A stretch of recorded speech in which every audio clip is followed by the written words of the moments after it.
After an unexpected death, Lin Yi awakens in the game world of the Great Jianghu. Before he has even reached his prime, he finds himself cast as the game's ultimate boss, the Kunlun Sect Leader. In this second life, he becomes Chu Xiu, the second son of the Chu family, always regarded by others as a useless waste. In order to seize wealth, power, and most importantly to keep himself alive, he does not hesitate to snap the neck of the beautiful girl beside him, collaborating with bandits to rob the goods of his own clan, even plotting to assassinate his own younger brother. Will Chu Xiu continue to follow the fate of becoming the villainous final boss, or will he create a brand new legend? A hazy space filled with the heavy sound of ragged breathing. Chu Xiu gulped down air like a man clawing his way back from death itself, sweat streaming down his pale face twisted in fear. Clutching his head as pain surged through him, he cried out in panic, "Just who is trying to kill me?" Once again he scanned the strange surroundings, still dazed.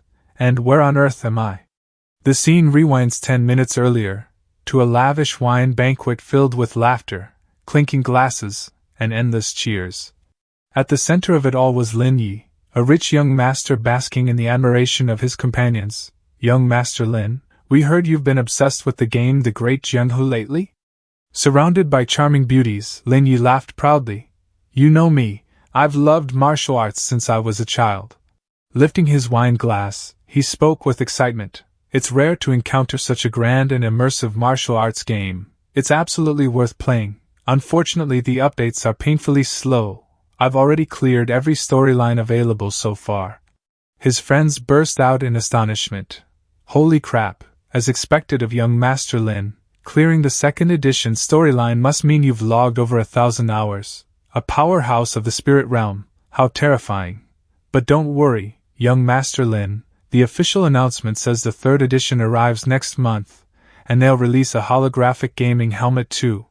Rumor says this helmet isn't even technology from our era. It lets players enter an entirely different virtual world. Right now the pre-order qualification alone is selling for over 20 million. 20 million? That's half a year's allowance for me. Looks like we won't get to try it anytime soon. Hearing their complaints about the price equaling half a year's allowance, the young master of the Lin family confidently snapped his fingers. Instantly, a maid stepped forward carrying a tray with the rare item. "The holographic gaming helmet everyone talks about, is this the one?" His friends froze in disbelief, unable to believe that the unreleased device was already resting in Lin Ye's hands. The group stared with envy. As expected of the Lin family, the richest in the south, the resources you command are beyond what small families like ours could ever imagine. I'm so jealous. If I could be born into the Lin family in my next life, I'd never worry about anything again. Lin Yi took a casual sip of wine and replied with a faint smile. "You're only half right about that. My older brothers are buried in family affairs day and night. When would they ever have the time to enjoy life?" As an illegitimate son, Lin Yi understood he had no place in the struggle for power, so he deliberately lived as a carefree playboy to avoid conflict. Enough talk, let's log into the game. He eagerly prepared to wear the helmet and show off the martial arts skill he had just learned. Slowly, he lowered the holographic helmet onto his head, ready to enter the game's virtual world. Suddenly, a chilling voice whispered beside his ear, "Dear little brother, your existence is still a threat after all. I hope you enjoy a happy time in the other world." Outside, his friends had no idea what was happening. Instead, they admired the cool light effects as blue electricity crackled wildly across the helmet. Boom! A violent explosion erupted, making everyone nearby scream in terror at the horrifying sight. Returning to the present, Lin Yi found himself in a completely different body, groaning in pain. If I'm not mistaken, I just got transmigrated. Damn it, I clearly acted so harmless, such a loser. Why did my brother still want to kill me? Was I wrong from the beginning when I chose not to fight for power? Crimson streams of light flickered within Chu Xiu's eyes as unfamiliar memories flooded into his mind. They belonged to a child whose mother died during childbirth, a pitiful illegitimate son abandoned from the moment he was born. In this life, my name is Chu Xiu. I am the illegitimate son of the Chu family in Tongzhou Prefecture, Wei County, within the state of Yan. I am the second of the Chu family's 4 sons, but my mother was merely an ordinary concubine who died giving birth to me. Because of that I have always been ignored in this household. The former owner of this body was weak and impulsive. Early on he sided with the eldest brother, Chu Kai, in the fight for family headship. Because of that he offended the third brother, another contender for the position. Eventually he was framed and punished by being sent away as a manager at the Chu family's mining area in the southern mountains of Wei County. He was originally meant to stay in the southern mountain mines for 3 full years, but recently the Chu family began selecting an heir. Even though he was an illegitimate son who had made mistakes, he still had the right to participate, so he was summoned back earlier than expected. At this moment, he was already on the road back to the Chu manor. He picked up the sword and softly repeated his name again and again. Chu Xiu, Chu Xiu. Staring at his reflection upon the cold blade, the name strangely felt familiar. Suddenly a realization flashed through his mind, freezing him in place. Wait, I think I know who I am. In the upcoming update of the Great Jianghu, the most important figure is the ultimate villainous boss, Demon Lord Chu Xiu. The Demon Lord Chu Xiu was born into the Chu family of Tongzhou Prefecture, Wei County, State of Yan. After a family upheaval he endured countless hardships, causing his personality to change drastically and ultimately driving him down the path of the demon.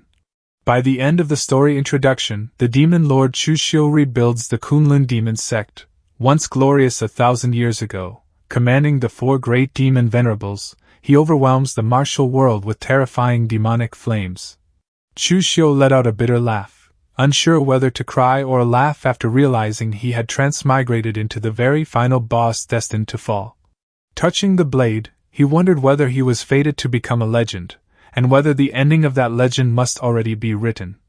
After all, aren't final bosses in games always created to be defeated? Am I destined to fail?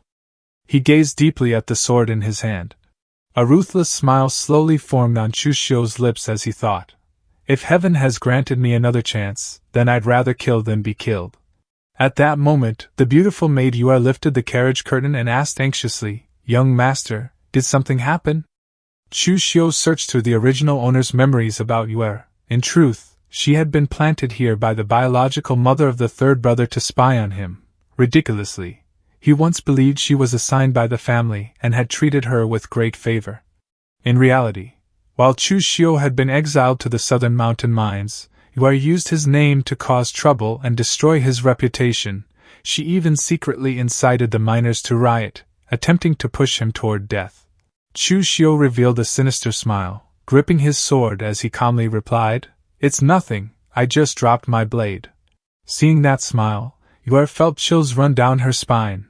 Thinking Chu Xiu looked terrifying today, she forced herself to remain calm and said, Young master, the main road has been flooded by heavy rain recently and is difficult to pass. How about we take the shortcut through Yuan out town to save time? He glanced at her, fully aware that the shortcut through the wilderness of Mount Changmong was infamous for bandits. Raising an eyebrow, he asked, A shortcut through Yuan out town? Trying to persuade him, Yue began using a beauty scheme, pretending to complain. Those are only rumors. Many merchant caravans traveling to Tongzhou Prefecture use those side roads. Besides, young master, look at me. This long journey has made me sweat so much. I feel disgusting. I want to return to the manor sooner to bathe so I can serve you properly. Suddenly, Yue's expression twitched in shock. His eyes abruptly turned ice cold, revealing a sinister smile. Yue was so frightened she couldn't speak, thinking, This Chu Xiu, it's like he's become someone else. He's suddenly so terrifying. Chu Xiu pinched Yue's cheek, making her cry out, Young master, that hurts. Yet immediately afterward he changed completely, laughing cheerfully as if nothing had happened. All right then, we'll pass through Yuanbao town. He waved his hand and ordered the servants outside. As for arranging the other attendants, just let darling Yue handle it like usual. Yue trembled as she obeyed, secretly convincing herself she must have been overthinking and that Chu Xiu was still the same useless fool who could be easily manipulated. Chu Xiu smirked faintly, fully aware that Yue surely had some trap waiting in Yuanbao town, yet he still chose to go, because an enormous opportunity awaited him there. Chu Xiu's greatest advantage right now was his deep familiarity with the storyline of the first 2 versions of the game The Great Jianghu. My advantage isn't only that I'll become the future Demon Lord, but also this meta-knowledge. According to his calculations, the timeline was currently at the beginning of the first version, and more than 20 years remained before the third version's events. That meant he knew every major and minor event that would unfold across this world over the next 2 decades, and right now in Yuanao Town, a tremendous opportunity awaited him. The carriage convoy slowly rolled into the quiet town nestled among lush green mountains. After entering town, Yu curiously asked, "Young master, this Yuanao town is far less prosperous than Tongzhou Prefecture. What is there to look around for?" Chu Xiu's gaze stopped on an old roadside shop. "That's it, the secret box shop." Before them stood a shop named Tong's Secret Box Shop, appearing ordinary yet hiding extremely unusual items. To explain briefly, secret boxes are a very unique feature of the world Great Jianghu. Legend says that 100,000 years ago, a catastrophic disaster destroyed countless martial sects. Before that calamity, a master of formations created secret boxes to store treasures and supreme manuals so that sect legacies would not vanish in disasters. These boxes differ greatly in material, shape, and size. Usually the more exquisite the box, the stronger the protective formation and the more valuable the item inside. After the catastrophe, many secret boxes survived. Because the crafting method had been lost, they became like limited edition blind boxes, driving countless people in the Jianghu to hunt them down. Opening them depends entirely on luck. Sometimes you may uncover miracles, but more often the box is empty or contains useless things like scissors or wooden combs. Chu Xiu leisurely stepped into the Li family's secret box shop. Chu Xiu looked around and asked, "Shopkeeper, is yours the only shop selling secret boxes in Yuanbao town? Why is business so deserted?" The shopkeeper sighed. "Of course, even the worst of these secret boxes cost 10 taels of silver each. The people coming to Yuanbao town are poor escorts transporting goods. They don't even earn 10 taels in a trip. How many would dare gamble their luck?" The shopkeeper lifted his head, surprised by the question from the refined young master who had just entered. Clearly he hadn't expected such a noble guest. He enthusiastically introduced, "Those poor fellows can't afford them, but surely young master can. These secret boxes were all discovered in ruins within the southern barbarian mountains. The price is absolutely reasonable." Chu Xiu began examining them carefully. What he desperately needed right now was a powerful cultivation method because he was only at the body tempering realm, the lowest martial level since the original owner had never been properly taught. On the path of martial arts, one must first pass through the 3 body refining realms to enter the gate. Body tempering realm, temper muscles and bones, refine the body, muscles grow strong, strength increases greatly, and 99% of martial artists in the Jianghu remain at this stage because crude external hard skills alone can reach it. Above it lie the blood condensation realm and the pre-heaven realm, levels only true experts can attain. He needed to break through this foundation. He remembered that during this time a servant background man once bought an ordinary secret box in Yuanao town. By chance he opened a supreme technique, later founded a sect, and became a grandmaster. But these boxes looked like cheap goods. Could they really produce such fortune? Just then a man in brocade clothing rushed into the shop and slammed his hand on the table decisively. "Shopkeeper, give me 2 secret boxes." The shopkeeper looked at him and tried to advise. "Li Jing, it's not easy for you to earn money as a servant in the Li family of Tongzhou Prefecture. Take my advice, don't gamble anymore. Third young master Li appreciates you and transferred you from the kitchen to the merchant caravan. If you spend the money befriending stewards, maybe you could become one too." But Li Jing remained stubborn in his dream of rising in life. "Even if I become a steward, I'm still just a servant of the Li family. But if I open a peerless divine skill from a secret box, wouldn't I rise to prominence?" The shopkeeper sighed helplessly at his persistence. How could peerless divine skills appear so easily?" He quickly brought out 2 boxes as requested, a purple sphere and a dazzling golden box. Just as Li Jing reached out to touch them, Chu Xiu suddenly stopped him and said arrogantly, "Wait, I want to buy every secret box in this shop." Chu Xiu's eyes glimmered with calculation, just as he remembered. He is a servant of the Li family. It seems this Li Jing is the martial artist who gained a great lucky chance in Yuanbao town and later became a regional overlord. In other words, one of the boxes here must contain the strongest cultivation technique. It's very likely inside these 2. Li Jing shouted angrily at the sudden interruption. This young master, I was the one who wanted to buy them first. The air instantly became tense. Chu Xiu smirked and stared at him with overwhelming pressure. Now I say I want them all, do you have an objection? Li Jing fumed with anger. Does this young master think that I, Li Jing, am easy to bully just because I'm a servant? I belong to the Li family, one of the 3 major families of Tongzhou Prefecture. Chu Xiu sneered mockingly. Just moments ago you said you didn't want to be a servant forever, yet the moment trouble appears you immediately rely on your master's name to threaten others? He stepped closer with a contemptuous smile. A mere servant dares to use the Li family's name to pressure me? You truly have no idea who you're facing. Immediately, Chu Xiu's guards drew their swords in unison, filling the air with tension. Li Jing's face turned pale as he realized the overwhelming disadvantage. He stepped back trembling, sweat dripping as panic filled his mind. This is bad. I'm only at the body tempering realm too. How can I fight so many people? He stammered. We can talk about this. Seeing that cowardly look, Chu Xiu thought, giving up already? With this personality, no wonder in the future after becoming an overlord you became corrupt and committed endless evil deeds. But this time, you won't have that chance. Chu Xiu ignored him and ordered his servants, take every one of these boxes away. Even the maid Yue was shocked by his decisiveness. Li Jing stared at Chu Xiu's departing figure. Along with humiliation, a strange pain surged in his chest, as if something incredibly important had just been taken away from him. After Chu Xiu's carriage convoy disappeared into the distance, Li Jing clenched his teeth and cursed. Damn it, just wait, this isn't over. Under the bright sunlight, Yuanao town looked peaceful and calm, yet beneath that quiet surface hidden forces had already begun to stir. Inside an inn, Chu Xiu sat alone. He lightly cut his finger and let droplets of blood fall onto the mysterious purple crystal box he had chosen. Suddenly a mystical violet light burst out as the buzzing sound of a formation shattering echoed. The box had been opened. Inside lay a shimmering green crystal radiating rich spiritual energy.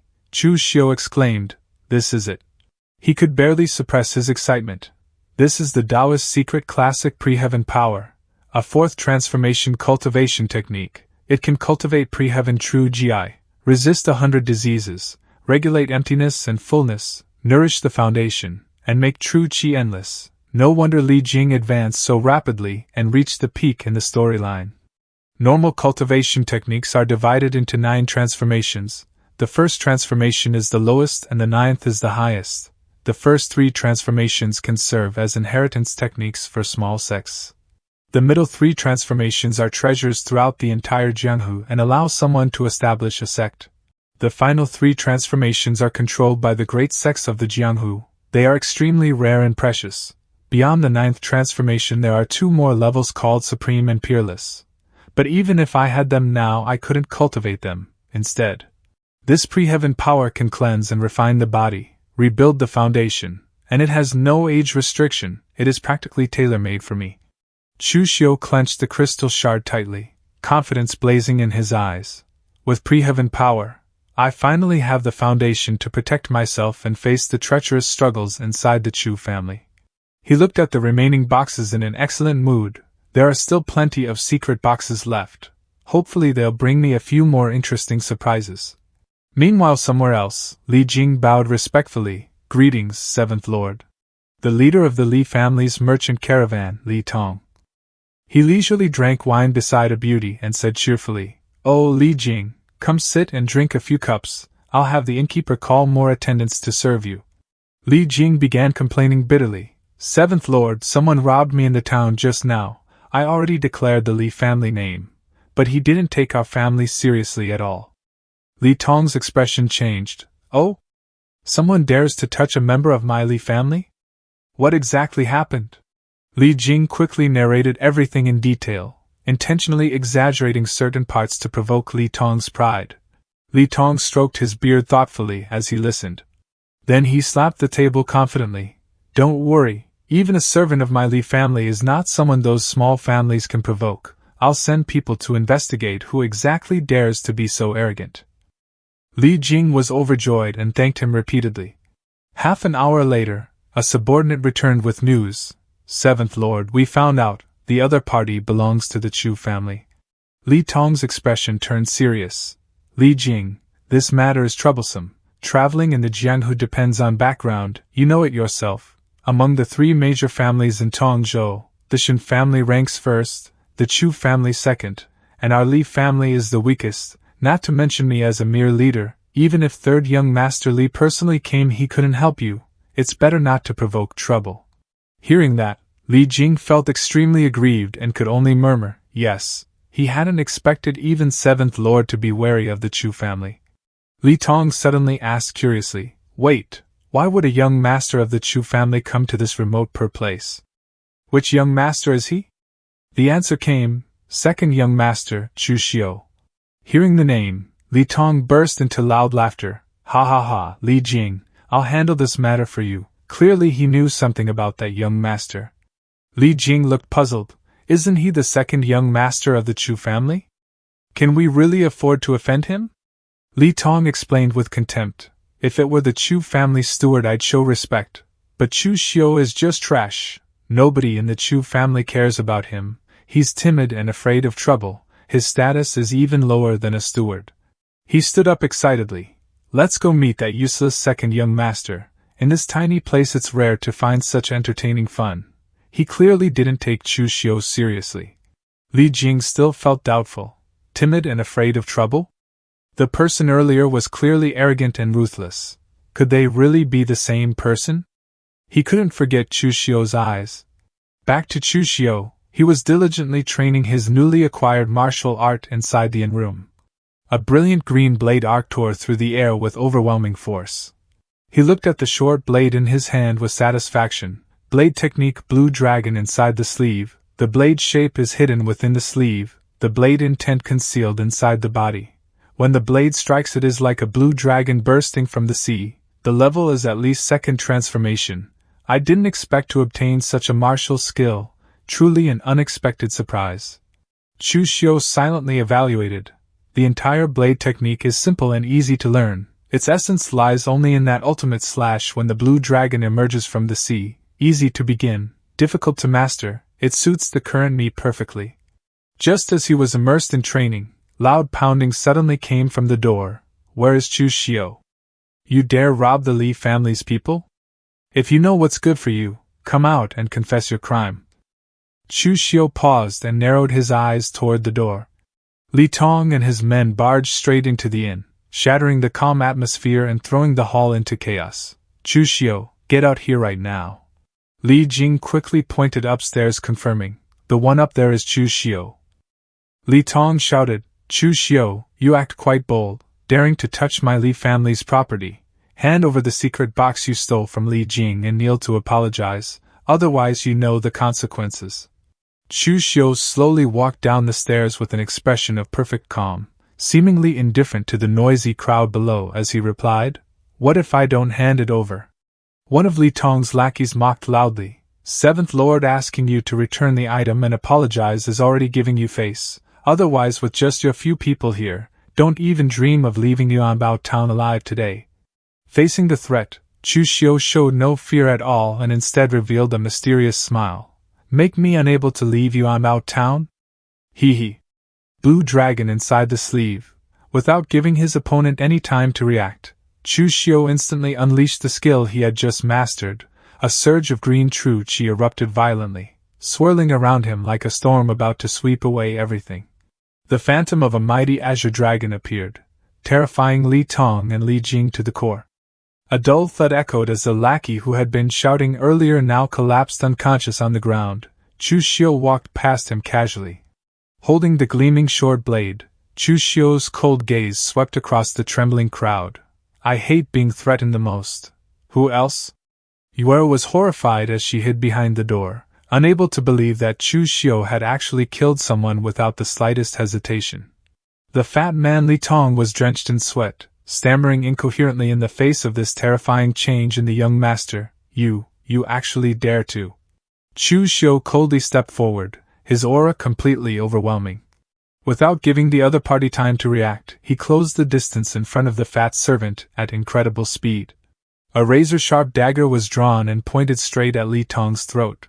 Trash like you dares to come and cause trouble for me? Chu Xiu pressed the blade tightly against his throat and growled. Even if the Chu family looks down on me, I'm still the second young master of the Chu family. Where do you, a side branch nobody, get the confidence to mess with me? Even if I kill you right now, the Chu family would at most give me a light punishment. Li Tong trembled as he realized how foolish he had been to provoke a blood relative of the Chu family, no different from slapping the family head in the face. However, Chu Xiu suddenly changed his posture, reversing the dagger and extending the handle toward him. Chu Xiu ordered the fat man to take the dagger, leaving him completely bewildered and unable to understand what was happening. His eyes turned icy as he repeated once more in a tone that allowed no refusal. I said, take it, take the knife. When Li Tong finally held the dagger in his hand, Chu Xiu immediately challenged him, weren't you just trying to cause trouble for me? Now the knife is in your hand, I'll give you a chance to kill me. Li Tong stood frozen, sweat pouring down his face, while the lackeys behind him were equally panicked. Seeing his hesitation, Chu Xiu grabbed his hand and pulled the blade toward his own chest while shouting, I said kill me. The dagger was only an inch away from Chu Xiu's throat, but Li Tong's hand trembled violently, utterly lacking the courage to go through with it. Finally, Li Tong threw the dagger to the ground and collapsed, begging desperately, this lowly one wouldn't dare, I was wrong. Chu Xiu gave him several slaps and contemptuously kicked him out. I gave you a chance, but you're useless. Even with a knife in your hand you don't dare to kill. Who gave you the courage to come make trouble for me? Take the body and get out of my sight. Yu'er witnessed the entire event from afar and began to shiver, wondering if this was still the same useless trash she once knew. Li Tong was furious, but he and his lackeys could only flee in embarrassment. As soon as they got outside, the fat man immediately slapped Li Jing across the face and started cursing non-stop. Screw your mother. It's all because of this idiot that so much trouble came down on us. Just you wait. Even with third young master backing you, I'll still make you suffer. Night fell, and the cold moonlight spread everywhere. Inside the quiet room, the guard Gao Bei respectfully bowed before Chu Xiu. Young master, may I ask why you called for me so late at night? He observed Gao Bei and sighed inwardly. Gao Bei came to the Chu family when he was just a teenager and has always done odd jobs. Completely unknown. His talent is average. He's been learning martial arts for nearly 10 years and only just reached the body tempering stage. But he's at least honest. Suddenly, Chu Xiu spoke. Gao Bei, I was framed and sent down to the Nanshan mine, and you were dragged into it and assigned here with me. Do you have any complaints? The guard simply replied submissively, Young master, I've never thought that way. Being able to serve as second young master's guard already makes me very happy. Chu Xiu continued, you've been in the Chu family for over 10 years, working hard, yet you're still just a servant. With only 2 taels of silver a month, the servants who entered the Chu family with you, many of them have become shopkeepers or stewards. Do you feel unwilling? Gao Bei replied, I'm clumsy with words and dull by nature. Being where I am today is already enough for me. Chu Xiu stated firmly, no, you're not satisfied. Even a mongrel, after being fed prime meat for a year, won't be willing to go back to leftovers over rice. If even a dog is like that, then there's no need to mention people. People never truly feel satisfied. Placing a hand on Gao Bei's shoulder, he promised, you've followed me for so long. When I lose, you lose, and when I rise, you rise. Do you understand? Gao Bei seemed completely convinced and shouted loudly that he understood his master's intentions. But Chu Xiu shook his head. No, you don't. He explained, heaven decides 3 parts, and 7 parts come from your own struggle. Whatever you want in life, you have to bet your life to seize it. People like us, abandoned by heaven, can only fight with our lives if we want to climb up. He revealed a calculating smile and continued, before, you didn't even have the chance to risk your life. Now, I'm giving you one. Go to Mount Shangmang outside Yuanao town and find the bandit leader there. Deliver a letter from me to him. When it's done, the reward is 100 taels of silver, and from then on, you, Gao Bei, will be one of my trusted men. Gao Bei thought deeply, realizing Chu Xiu's extraordinary change and deciding to bet his life on this mission. With firm determination, Gao Bei declared he would carry out everything the second young master had instructed. Chu Xiu handed over the letter and said, "Good, go immediately. Remember, this matter must not have even the slightest mistake." After Gao Bei left, he revealed a cruel smile and silently mentioned Yue, warning of the price for daring to target him. 7 days later, Chu Xiu's convoy was rattling along a desolate mountain road as they returned to Tongzhou. Inside the carriage, Yue curiously asked about Gao Bei's absence, and Chu Xiu casually replied that he had gone ahead to report back to the residence. Hearing this, Yue secretly covered her mouth and laughed smugly, thinking Chu Xiu would never have the chance to return there again. Chu Xiu suddenly turned to Yue and asked whether bandits might appear along this road. The maid hurriedly reassured him, "Young master, don't say such unlucky things. Besides, you're a young master of the Chu family. Who would dare lay a hand on you?" But Chu Xiu sneered and replied, "You never know, heaven changes without warning, and disaster strikes without notice. You can hide from natural disasters, but man-made calamity is hard to guard against." Yue thought he was only joking, but at that moment a shout of, "Stop the carriage!" rang out from outside. Chu Xiu calmly lifted the curtain and looked out, his face completely fearless. "See? Man-made calamity has arrived." A group of ferocious bandits had blocked the road, surrounding the carriage and the guards of the Chu family. The leader, with a huge scar across his chest, carried a massive blade as he stepped forward. It was the notorious bandit Lian Laosan. He roared for everyone to get out of the carriage immediately. Chu Xiu calmly stepped down and bargained with the bandits. "Heroes, if you're here for money, I have a few thousand taels of silver. You can take it all. As for anything else, we're not a trade caravan and don't have much of value." But Lian Laosan only sneered and declared, "A few thousand taels is quite a bit. But your life is worth more than that, brat. Tell me, how do you want to die?" Chu Xiu glanced at Yue and smiled meaningfully before replying, "Lives can be bought with money. Since someone paid to take my life, I can also pay to buy it back. You know who I am. If you step aside now, in the future you can ask for as much silver as you want." Lian Laosan admitted Chu Xiu had some courage, but he still chose to keep faith with the person who hired him, then ordered his men to prepare to send him on his way. Hiding inside the carriage, the maid Yue smugly thought her plan had succeeded and that Chu Xiu would surely die today. Chu Xiu looked straight at the bandit and said coldly, "Since I can't buy back my own life, I'll just have to buy yours instead." As soon as he finished speaking, Chu Xiu rushed straight toward the bandit, shocking him completely. The bandit roared angrily, "You're looking for death." He spun around and delivered a powerful slash, determined to split the young master's body in half on the spot. While dodging the attack, Chu Xiu analyzed in his mind, "I can't feel any inner power from this guy's moves. Looks like he's just relying on brute strength. His technique is rough too. With my current level, I can only hope to hold out until a chance appears." He calmly used his short blade to block Lian Laosan's thunderous strike, producing an ear-splitting clash. The difference in physique did not intimidate Chu Xiu. He continued patiently searching for an opportunity to counterattack. Lian Laosan was surprised, never expecting a rumored useless person to withstand his strike. He repeatedly unleashed horizontal and vertical slashes, creating whistling gusts around Chu Xiu's ears. With agile footwork, Chu Xiu kept sliding low across the ground to escape the reach of the deadly blade. The confrontation unfolded dramatically within the deep forest, one side attacking relentlessly while the other skillfully evaded. Lian Laosan grew increasingly irritated as he failed to land a single hit on the Chu family's second master. The lackeys outside laughed mockingly. "Look at that useless young master stumbling and scrambling. Letting the boss personally handle him really flatters him. Haha, trash will always be trash."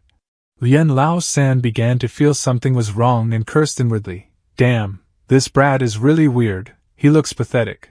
But he keeps dodging every time. If I can't even take down a piece of trash, doesn't that make me worse than trash?" He roared like a furious beast. "You little punk really piss me off. If you've got guts, stop dodging, wah." Seeing his opponent lose composure, Chu Xiu revealed a satisfied smile, knowing his opportunity had arrived. Suddenly, Chu Xiu activated the skill Azure Dragon in the sleeve, a stream of azure spiritual power enveloping his arm. A tiny blade shot out from his sleeve at unimaginable speed, leaving Lian Laosan completely unable to react. Chu Xiu's eyes were now filled with killing intent, showing the ruthless expression of someone who had seized full control of the battle. The blade sliced across Lian Laosan's chest, spraying blood everywhere, forcing the bandit to retreat in panic to save his life. The underlings hurriedly rushed forward to support their boss, unable to understand what had just happened to someone they had despised. Lian Laosan could not believe his eyes. He trembled as he realized that if not for his combat instincts helping him dodge in time, that strike would have killed him. Chu Xiu inwardly felt regret that he had not yet fully mastered this move, otherwise the bandit would not still be standing there trembling. Enraged by the injury, Lian Laosan ordered all his subordinates to charge forward and kill everyone present. The bandits shouted and rushed forward waving their weapons like a pack of starving wolves surrounding prey. Trying to kill people without asking my permission? A powerful voice suddenly rang out, stunning the crowd. A massive shadow appeared through the dust, carrying a giant blade even larger than Lian Laosan's weapon. He was Manhwa, another infamous bandit leader. He burst into laughter and declared he wanted a share of this business. Yuer turned pale, worried whether this new group had been sent by someone or was an unforeseen variable. Manhwa's forces quickly surrounded the entire area, turning the situation around instantly. Meanwhile, Chu Xiu remained calm as ever, as if he had long known this guest would appear. Lian Laosan shouted angrily, "Manhwa, this is my turf, what the hell do you want?" Manhwa replied without hesitation using crude words, "What do I want? To beep you up, of course. You've snatched my business not just once or twice. This time, I'm sending you to meet the King of Hell." He swung the massive blade, unleashing an overwhelming strike toward the already exhausted Lian Laosan. Lian Laosan tried to resist, but Manhwa's strength was far too great, forcing him to retreat again and again. A powerful clash rang out as Manhwa knocked away his weapon and followed up with a fatal slash. Severely injured and realizing the situation was hopeless, Lian Laosan hurriedly ordered his men to retreat in order to save their lives. Manhwa revealed a cold smile. Too late. Lian Laosan clutched the wound on his arm, his face drained of blood. A jet of bright red blood burst forth, and the once ferocious bandit leader collapsed at the feet of another bandit chief. Manhwa ordered his men to charge forward and kill the remnants of Lian Laosan's forces. Chu Xiu stood observing Manhwa's footwork and realized this was a martial artist with proper lineage rather than an ordinary bandit. Chu Xiu approached and thanked Manhwa for the help. The man laughed loudly and asked whether he wasn't afraid that he might swallow everything whole and kill him as well. At that moment, Gao Bei hurried over and reported, "Young master, glad we made it. This is Chief Ma of Shangmang Mountain whom you ordered this servant to find." Chu Xiu calmly replied, "Chief Ma is a smart man. Since you received my letter, you should know killing me would get you a few thousand taels of silver at most. But if you don't kill me, you can get that batch of refined ore I promised in the letter, and replace all that scrap copper and rotten iron your subordinates are using." Manhwa fell into thought before this tempting offer. Chu Xiu added one more heavy sentence. "Isn't the choice already obvious?"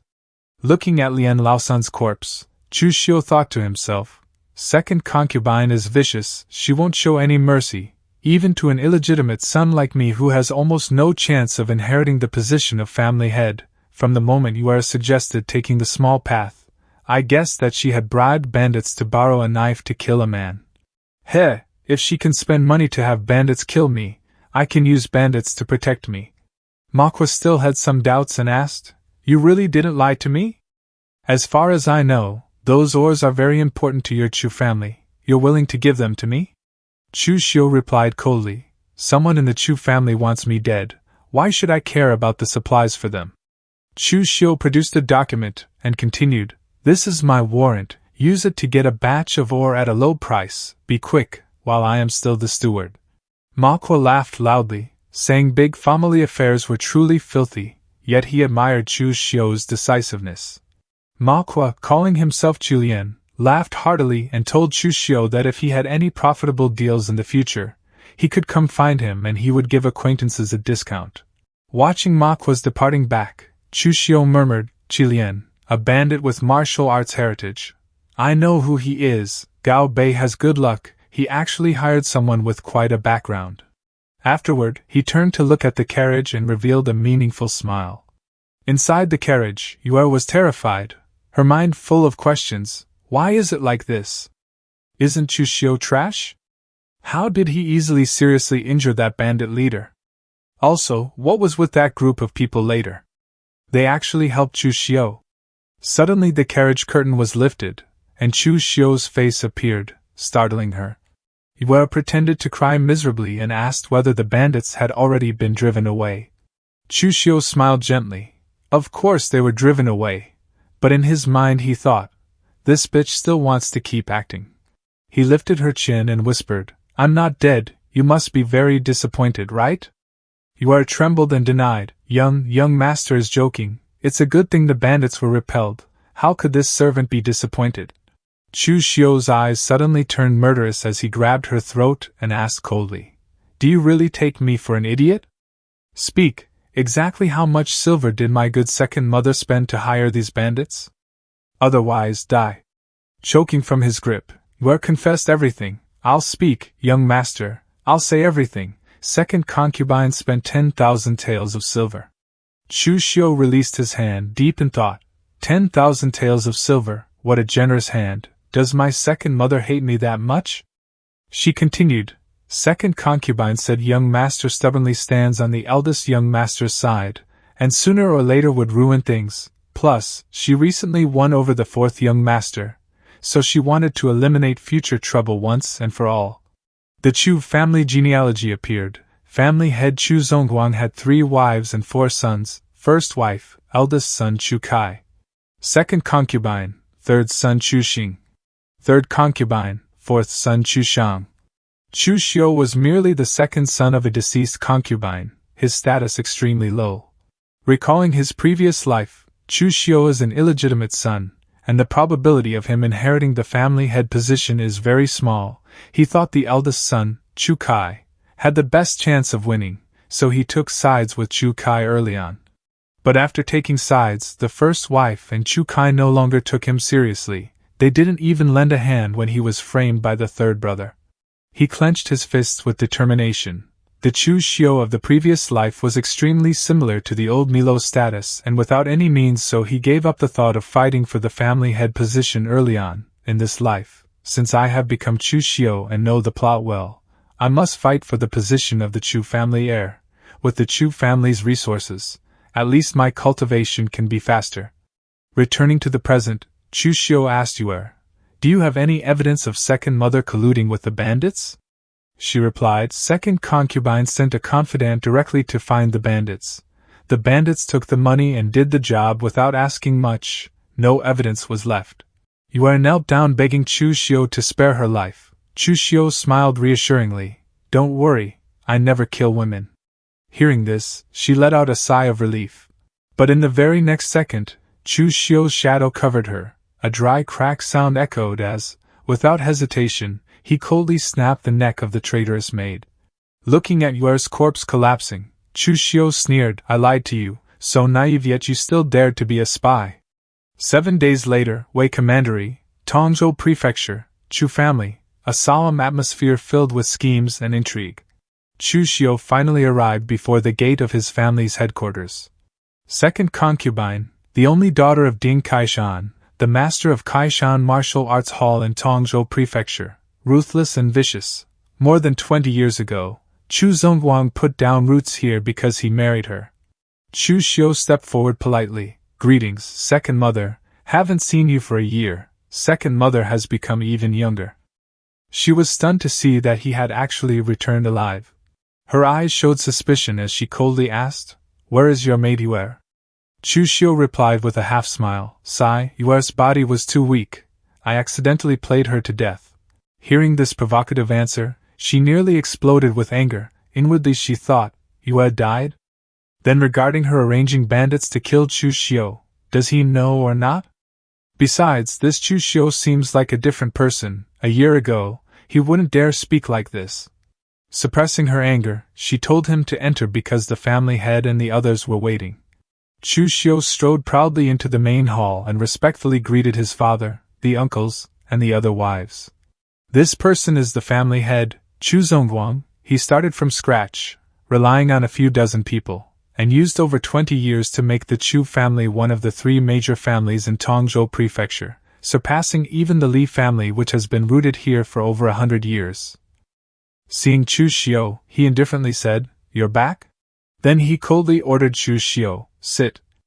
Looking at the aura emanating from his father, Chu Xiu thought about his strength. Chu Zongguang's strength is Xiantian. He has cross-body tempering and blood condensation. The qi, blood, essence, and bones in his body have blended into one. That is why, although past 50, he looks even younger than a 40-year-old.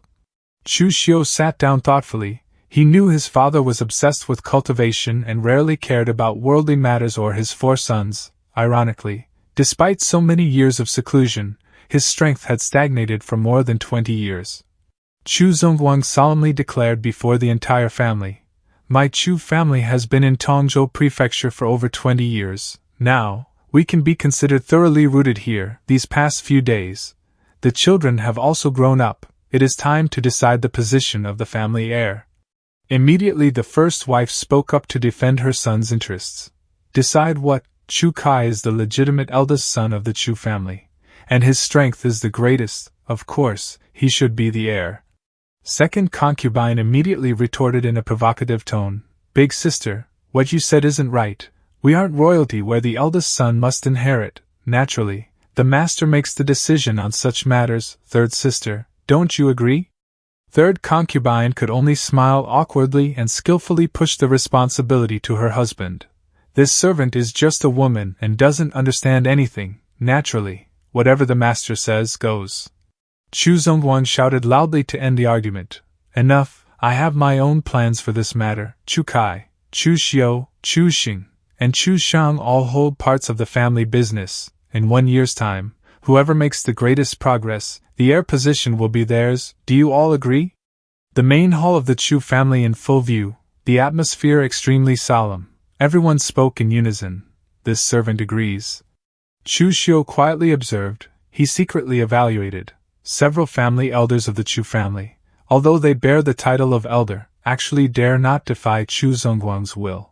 His gaze shifted to Chu Kai and the first wife. This mother and son pair were equally arrogant, looking down on everyone, even daring to talk back to the old master, which only made Chu Zongguang dislike them even more.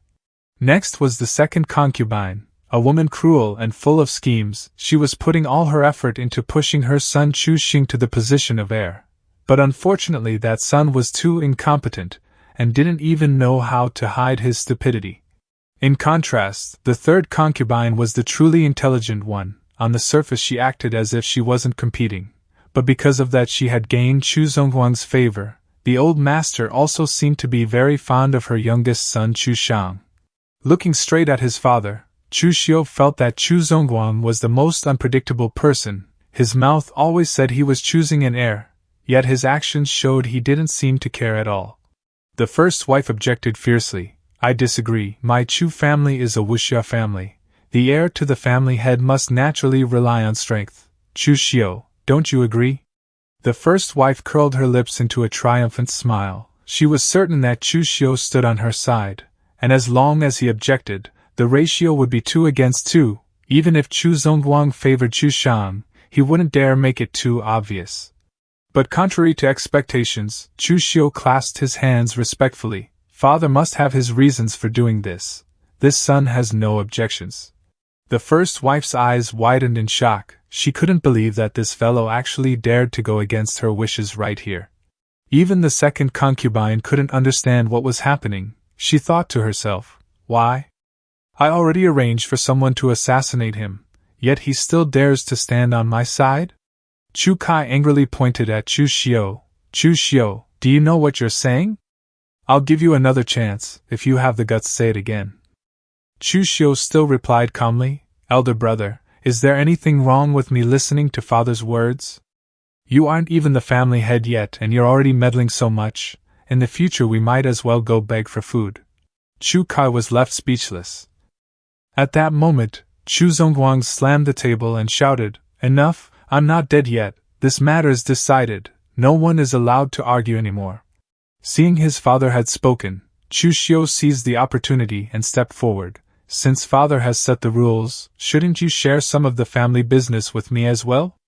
The Nanshan mining area I'm in charge of is only so big. There is no way to improve at all. You can't favor one and discriminate against the other too much, right? Chu Zongguang stared at his son, somewhat surprised inside. He hadn't expected Chu Xiu to suddenly develop such great ambition. The three wives all showed shocked expressions. They realized that Chu Xiu was actually aiming for the position of family head and was not as simple as he appeared. At that moment, the steward Lu stepped out and mocked. The mining area is also family property. Second young master, don't push your luck, understand? Chu Xiu's eyes suddenly turned icy. He beckoned with his hand. Steward Lu, come here for a moment. I have something to say to you. The old steward still swaggered forward. If second young master has something to say, just say it directly, or are you afraid this lowly one is standing too far away to hear? As soon as he finished speaking, Chu Xiu suddenly threw a powerful punch straight into his chest. A loud bang echoed through the entire hall. Steward Lu couldn't react in time and collapsed to the ground, blood spraying from his mouth and nose. The old steward lay there groaning in pain. Not stopping there, Chu Xiu rushed forward and stomped viciously on his back, completely knocking Steward Lu down on the floor. Witnessing the violence right before their eyes, everyone present in the hall was stunned with their mouths wide open. The second concubine broke out in cold sweat, thinking, has this Chu Xiu gone mad? He actually dares to attack so ruthlessly in front of the master? Chu Zongguang trembled with anger and slammed the table. Enough, Chu Xiu, what the hell are you doing? Attacking someone openly like this, do you still see me as your father? Chu Xiu calmly clasped his hands in apology, but his tone remained extremely firm. Father, please calm your anger. I merely couldn't restrain myself for a moment. How could a servant dare interrupt while masters are speaking? Father is too benevolent, that is why they don't know proper rules. He glanced at Steward Lu lying on the ground and continued, if a piece of trash like you were in the Nanshan mining area, I would have had you thrown out to be lit as a sky lantern long ago. Father is benevolent, but I, Chu Xiu, am not so easy to talk to. Chu Zongguang fell silent, thinking, what Chu Xiu said isn't wrong. Although Steward Lu is a relative of the first wife, he is a servant after all. It seems that because I am in seclusion all year round, these servants have become somewhat outrageous. He sighed and ordered, forget it. Remember this next time. This is the Chu family house, not the Nanshan mining area. I will punish you with 3 months of salary to pay Steward Lu's medical expenses. Chu Xiu lowered his head to accept the punishment but didn't forget to repeat his earlier request. This child obeys the order. However, father, surely you can't let me keep guarding just the Nanshan mining area as my business? Otherwise, what is the significance of calling me, the heir to the family head, back here? Chu Zongguang rested his chin in thought. Although he had no intention of letting Chu Xiu become the heir yet, he couldn't be overly harsh toward him in front of everyone at this moment. The first wife still wasn't satisfied and tried to press further. Master, are we just letting this pass? Chu Xiu openly caused trouble and beat someone. He clearly doesn't respect you at all. Chu Zongguang waved it off. What more do you want? Have him pay with his life for that steward? I already said this matter ends here. When the caravan returns from Yan Kingdom, Chu Xiu will take it over. Chu Xiu bowed deeply. Many thanks to father for your trust. A subtle smile appeared on his face. Inwardly he mocked the first wife and her son as fools, born into a great family yet unable to understand their own position. Always confronting Chu Zongguang head-on would only bring harm to themselves. Chu Zongguang stood up and waved his hand. All right, the matter is finished. Everyone disperse. The tense family meeting finally came to an end. The second concubine and her son left with unpleasant expressions. She hadn't expected the long-neglected Chu Xiu to change so drastically after just 1 year in the mining area. The scene shifted to the residence of the second concubine. Her son asked worriedly, Mother, didn't you arrange someone to deal with him already? How could he still come back here alive like this? The second concubine sighed. I miscalculated. I never expected that after 1 year in Nanshan, he would become so frightening. However, she quickly regained her sharp expression. However, my son, don't worry, that Chu Xiu dared to strike someone in front of the master. It was simply extremely crazy. The Chu family will not let a man envy the heir. Chu Kai has great ambition but little talent. Chu Xiang is only in his teens. He is too young. Only you are the best candidate. Chu Xiu continued. By the way, mother, the steward's father assigned to Chu Xiu's trade caravan are all your people. Why not throw a wrench in his works? She curled her lips into a sinister smile. Don't worry, those people cost me a lot of money. I guarantee that even if Chu Xiu gets the trade caravan, he won't be able to command a single person. Meanwhile, Chu Xiu had already arrived at the family's pharmacy. It seemed he was preparing for another resource collection plan before setting out. Chu Xiu entered the family's pharmacy with his subordinate, and the subordinate asked, Young master, according to the old rules, your cultivation resources were all collected by the eldest young master. Will they give them to us? Chu Xiu replied, Remember, those are the old rules. Now, some rules need to change. Just as they stepped in, Steward Zhou, the pharmacy manager, came out with an arrogant expression.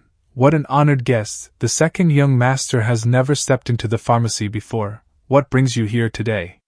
The subordinate beside Chu Xiu quickly answered, Steward Zhou, it's like this. The young master is here to collect his cultivation resources for this year. The man sneered upon hearing his intention. Second young master must be joking with me, right? Your resources have always been collected by the eldest young master, so why come ask me now? Chu Xiu coldly retorted, Then why did you give my resources to Chu Kai? Did I say so, or did my father give that order?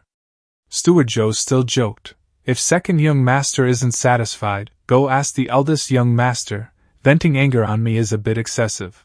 Chu Xiu's eyes flashed with killing intent, his lips curling slightly. Very good. Before Steward Zhou could react, another old steward suddenly moved with incredible speed. A thunderous slap sent him spinning. The fat steward collapsed on the ground, clutching his face and groaning. Just then another high-ranking steward ran out shouting, You fool! How dare you speak to the second young master like that? Do you even know your place?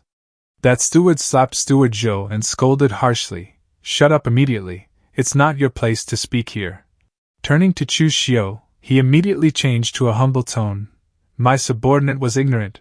Please forgive him, second young master. Your resources are still here. Not a single bit missing. I have also prepared an extra bottle of high-grade blood condensation pills for you. Chu Xiu replied coldly, Don't let this happen again. Chu Xiu calmly left with his subordinates. Leaving the pharmacy in a stifling atmosphere, the steward breathed a sigh of relief. Phew, finally gone. Steward Zhou clutched his swollen face and asked, Chief Steward, why did you hit me? And why were you so polite to that Chu Xiu? The man replied, That was to save your life. Otherwise you would have gotten into big trouble. The steward warned seriously, Remember this, from now on you must respect the second young master even more than the other young masters. He is no longer the Chu Xiu we once knew. Chu Xiu walked confidently on the road back to his residence. He returned to his dwelling, a quiet estate nestled against the mountainside. Gao Bei was still shocked. Young master, you were truly imposing just now. Even the chief steward of the pharmacy had to act respectfully toward you. Chu Xiu simply replied with a philosophical sentence. That wasn't politeness, that was fear. He continued with cold eyes. Evil always has two sides. If you can't be so kind that others respect you, then you must be cruel enough that everyone fears you. Seeing Gao Bei confused, Chu Xiu sneered. Of course you don't understand. Otherwise you wouldn't still be stuck without becoming a steward. Go find some wooden stakes and set them up in the yard for me. I want to practice blade techniques. Gao Bei immediately obeyed. Chu Xiu pondered the path of martial Dao. The path of martial Dao is nothing more than talent, perseverance, opportunity, and comprehension. My talent is average, comprehension is unknown, and opportunities require strength to seize. Therefore, for now, I can only put effort into perseverance. Chu Xiu began pouring medicine into a cup, thinking, 2 packs of Birki powder per month. The Grand Steward gave 30 packs, 3 blood condensation pills per year. He gave 10 of high quality. He certainly knows how to handle things. He took a sip of the medicine and commented, Birki powder is simple to concoct. It can replenish qi and strengthen the body, aiding cultivation. It is perfect for cultivating the Xiantian Gong. Chu Xiu sat cross-legged and circulated his cultivation method. Taoist cultivation methods are moderate and peaceful.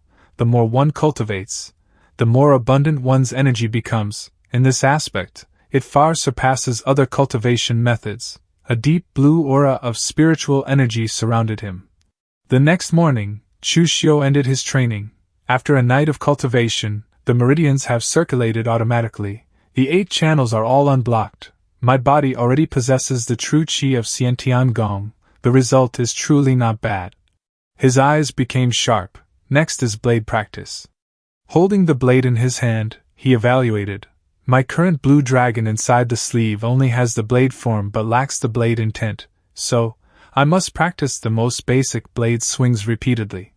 Under the moonlight, Chu Xiu continuously swung his blade at the wooden stakes. The slashes tore through the air, producing sharp sounds that echoed across the yard. His speed grew faster and faster, each strike carrying terrifying force, sending wooden fragments flying everywhere. He didn't stop, forcing himself past his limits. At that moment, Gao Bei brought tea and reported, "Young master, I heard some news. The stewards leading the caravan that the master assigned to you are all the second concubine's people. They say that when the caravan returns, they intend to give you, young master, a display of severity to humble you." Chu Xiu asked, "They dare spread this news so openly?" Gao Bei nodded. Yes, the news was spread by one of the second concubine's close maids. They said when the caravan returns they plan to humiliate you so that you learn proper etiquette. He curled his lips into a contemptuous smile. That mother and son really don't take me seriously. It's a pity, you all thought wrong. With me, people who do not listen are no different from dead people. Chu Xiu ordered, "Gao Bei, tomorrow morning come with me to Shangmang Mountain. We will go meet that bandit leader Manhwa." Gao Bei was startled. Ah. Seeing his subordinate worried, Chu Xiu reassured him, "What are you afraid of? Bandits don't eat people. Besides, he will become our most powerful helper." At the bandit camp, Chu Xiu sat calmly across from Manhwa. "Chief Ma, what I want to discuss with you is quite important. Could you have your subordinates step aside for a moment?" Manhwa laughed loudly. "No need. These are brothers with whom I have life and death friendships. There is nothing to hide from them." Chu Xiu continued calmly, "Chief Ma, then I'll speak directly. I know you people are not bandits." Manhwa sneered, "Ridiculous. If Lousy with this appearance doesn't look like a bandit, then what else could I possibly be?" Chu Xiu suddenly revealed, "You are the remnants of Northern Land's 36 giant bandits." This sentence was like a bomb exploding in the bandit camp. Manhwa and his men were all stunned. Having his identity exposed, Manhwa immediately drew his blade and slashed toward Chu Xiu with killing intent. Chu Xiu dodged the attack and swiftly drew his dagger, striking back at his opponent. Chu Xiu warned coldly, "Chief Ma, tell them not to act rashly. If I truly wanted to make trouble for you, a single wanted order would have wiped you out long ago." Manhwa retorted, "How do you know our identity?" Chu Xiu explained, "I guessed. Chieftain Ma's kung fu is orthodox, and the troops' discipline is strict. Added to that, you mentioned the word Chilean. Therefore, aside from the Chilean iron cavalry among the Northern Land's 36 giant bandits, I really can't think of anything else." Manhwa sneered, "Damn it, turns out it was Lousy who didn't watch his mouth." However, what truly allowed me to confirm their identity was the original plot. Decades ago, Northern Yen was in great chaos. The 36 giant bandits emerged out of nowhere, daring even to plunder the Northern Yen imperial court. But later, Northern Yen rose again and joined forces with the major martial arts sect, the extreme north floating snow city, to crush the 36 giant bandits in one fell swoop. The various leaders were either dead or crippled, never to become a significant force again. In the original plot, there was news of the remnants of the Northern Land's 36 giant bandits appearing in Wei Commandery. Returning to the present, Chu Xiu looked straight into Manhwa's eyes. "Now Chieftain Ma should know my sincerity, right?" Manhwa still remained cautious. "What exactly do you want to trade with my boss?" "Telling me first is the same." Chu Xiu threw out his final card. "I know the whereabouts of the great chieftain of the Chilean Iron Cavalry, the one known as the red-faced Heavenly King Pang Hu. Is that information enough for us to make a deal?" His proposal shocked everyone. Facing Manhwa's suspicion, Chu Xiu still remained strangely calm. Manhwa pressed, "You really know the great chieftain's whereabouts? You aren't lying to me?" Chu Xiu replied mysteriously, "Once you see the one behind you, the truth will naturally be revealed. Besides, once we are there, I wouldn't dare to lie either." Seeing Chu Xiu's seriousness, Manhwa decided, "Fine, then follow me. My boss is in North Shangmong Mountain. It will take a few days to get there." 5 days later, they arrived at North Shangmong Mountain.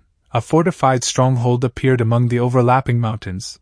This was the real base of these remnants.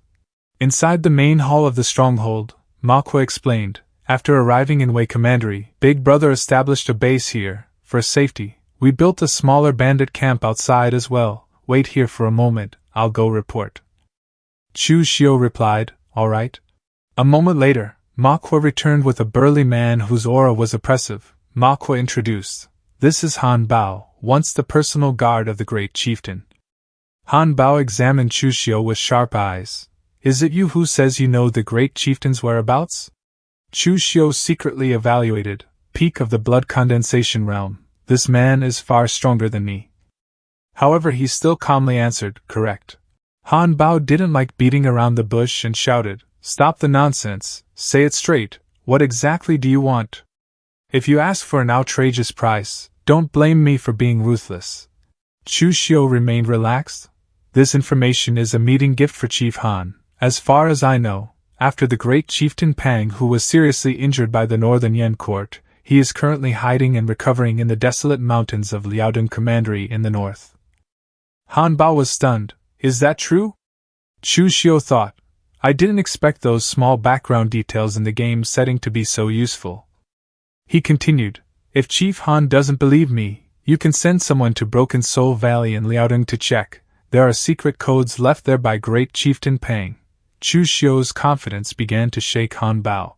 Han Bao sat down in the main seat. "Fine, sit. I'll send someone to check immediately. If the great chieftain is truly found, I, Han Bao, will owe you a favor. Say it. What do you want?" Chu Xiu asked back, "After finding Pang Hu, what does Chief Han plan to do?" Han Bao laughed loudly. "Of course I'll lead the brothers of the stronghold to go seek refuge with the great chieftain.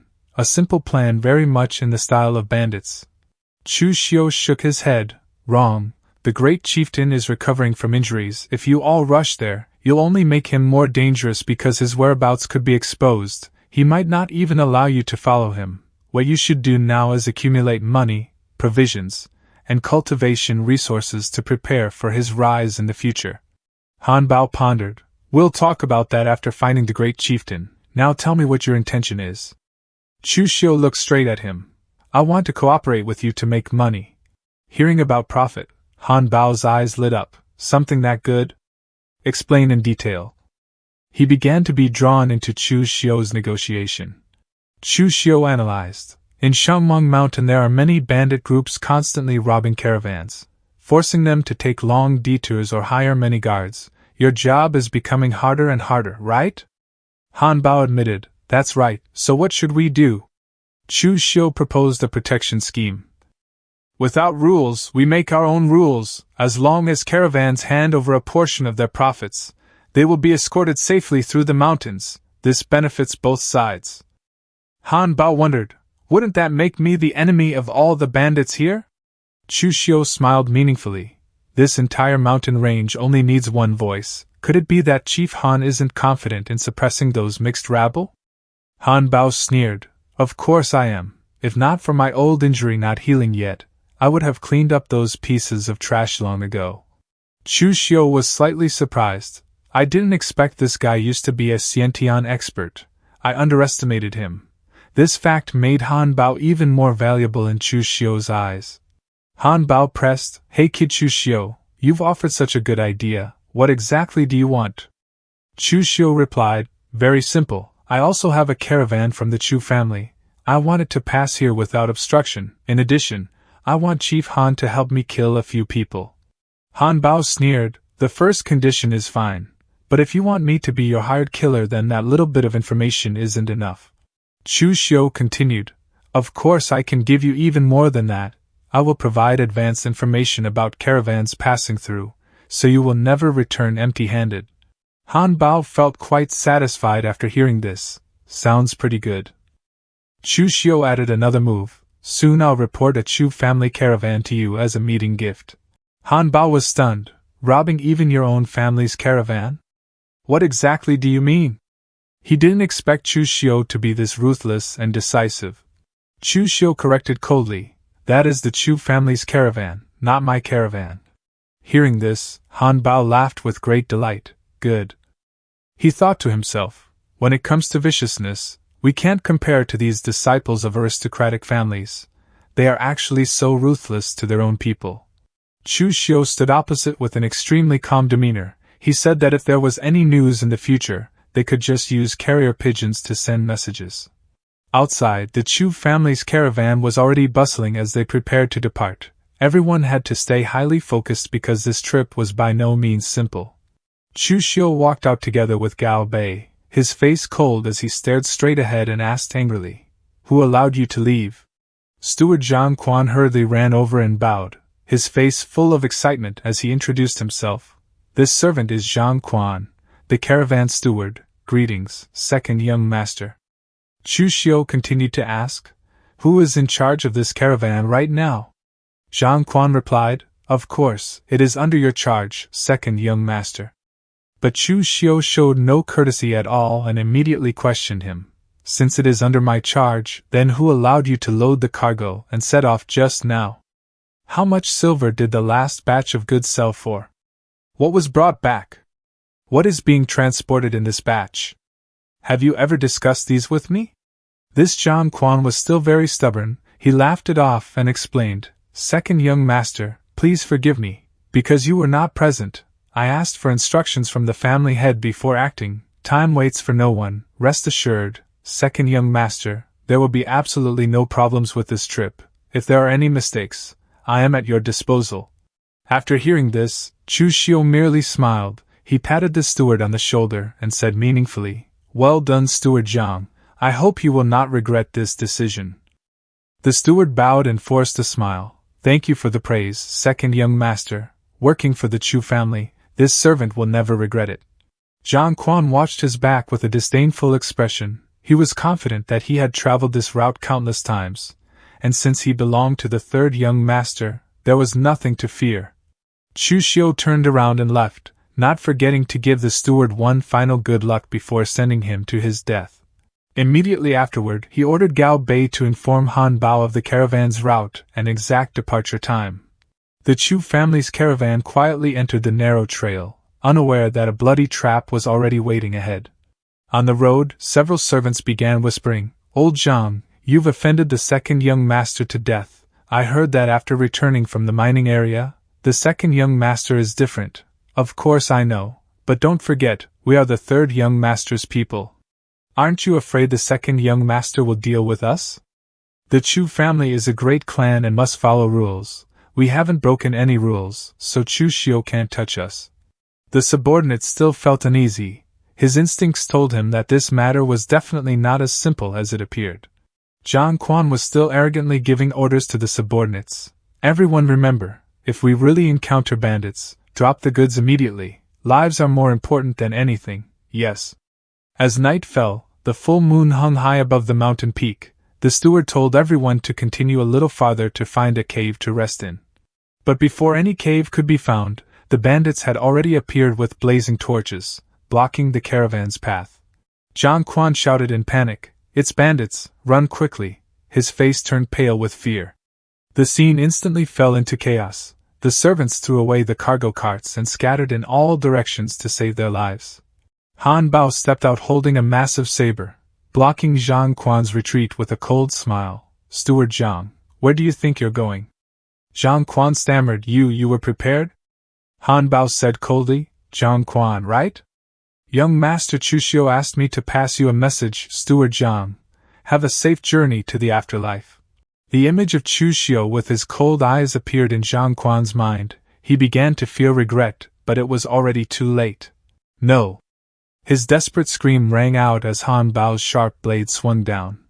One decisive strike ended the traitor's life on the spot.